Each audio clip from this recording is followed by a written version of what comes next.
Wish you happy married life aunty.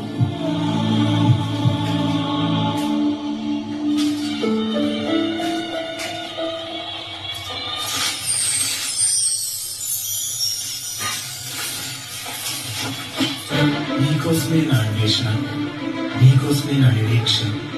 నిన్ను చూసే క్షణం కోసం కొన్ని వేల సార్లు మరణించినా సరే ఒక్కసారి జన్మించడానికి సిద్ధంగా ఉన్నాను.